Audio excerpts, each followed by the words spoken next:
Imagine this. You come to this country as a teenager. You work hard for almost 20 years. You study, you go through all the steps, you do all the right things, all so that one day you can say that you were an American citizen. Then the president goes on television and says repeatedly that if you happen to disagree with him, that you're a threat, a racist, and an extremist. Well, our next guest has walked that exact path.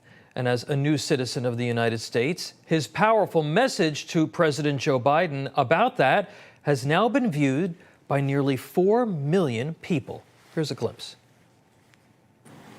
Mr. President, I am also a conservative Republican, or what you have recently labeled a MAGA Republican.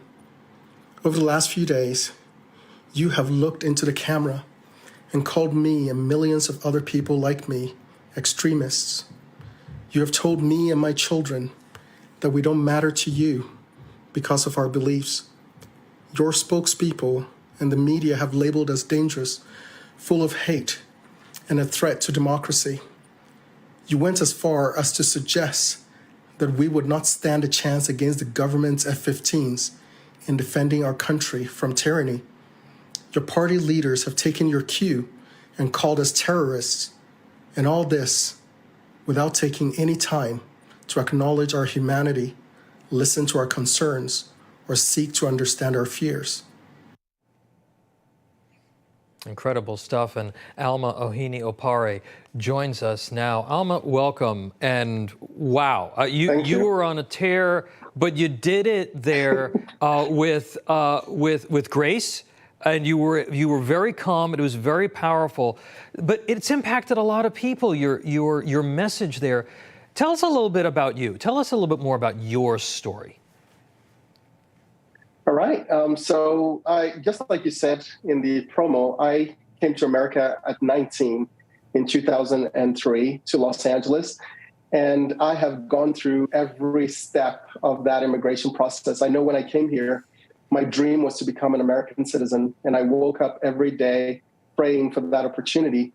I knew that a lot of things needed to fall into place to give me that opportunity.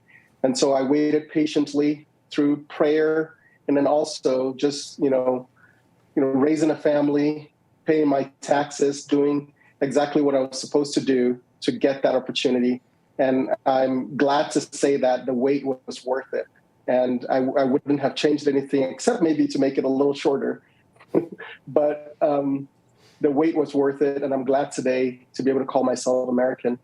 I want to ask you about that long wait that you had. But first, you said what a lot of people are feeling about the divisive rhetoric of the far left. After everything that you've done, it really hit you to the core to hear that from Biden. Tell us about the catalyst for picking up the phone and making that message. So the catalyst was that I saw an increasing kind of rhetoric that seemed to get worse and worse. And I kept saying, who are they actually describing here? Some of the descriptions he gave was that these people hate the Constitution, they hate the rule of law, they think the only way to succeed is for other people to fail, they hate law enforcement. And as I was thinking about that, I said, who exactly is he talking about? And then he conflated what he was saying with regular disagreements, political disagreements on various things like being pro-life and so on. And so I just felt like I needed to say something. I needed that message to get to the president directly. So yeah. I chose to address him directly because I felt like he needed to hear from someone who felt very targeted by that message. 4 million people have watched this, and I'm not a huge fan of social media, but you prove that, yes, from time to time, this can actually be a good thing. Now, Alma, you're the American dream. You did it the right way. But as you mentioned, it took you nearly 2 decades to become a citizen. Is the system broken on both ends? We have rampant illegal immigration, millions of people flooding across the border, becoming kind of this permanent sort of underclass. But do you think on the other end, for people like you who want to do it the right way, that the system requires reform and there should be a much shorter period of time to try to achieve that goal? Yes, I think the system is broken, especially on the legal side as well. I know a lot of times the things that we see are the illegal immigrants coming across, and that gets all the news attention. But a lot of millions of us who are illegal immigrants are waiting our turn, and usually we don't get as much attention from the media. We don't get as much support, and politicians don't like to talk about that process a lot. And so for me, I know that there needs to be reform in the process. And my journey took about 18 years. It's not the same for everybody. Some are shorter depending on the path that they took. However, I think once it has been established that your goal is to become an American and you have contributed in significant ways to this country, that the process needs to be streamlined a little bit and made a little shorter. Real quick, because I'm running out of time, unfortunately. But this is a lot of notoriety that you've generated here. Some folks are saying, I wonder if this guy will ever run for office. You ever think about that? People have asked that question over and over again.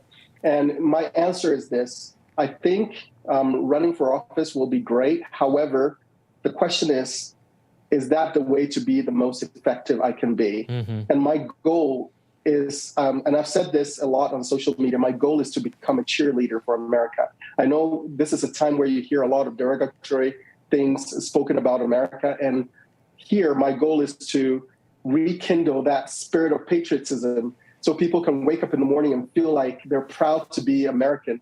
Yeah. And the question is, can I do that as a political official? Because I feel like automatically, if you declare as a political official, suddenly half the country hates you.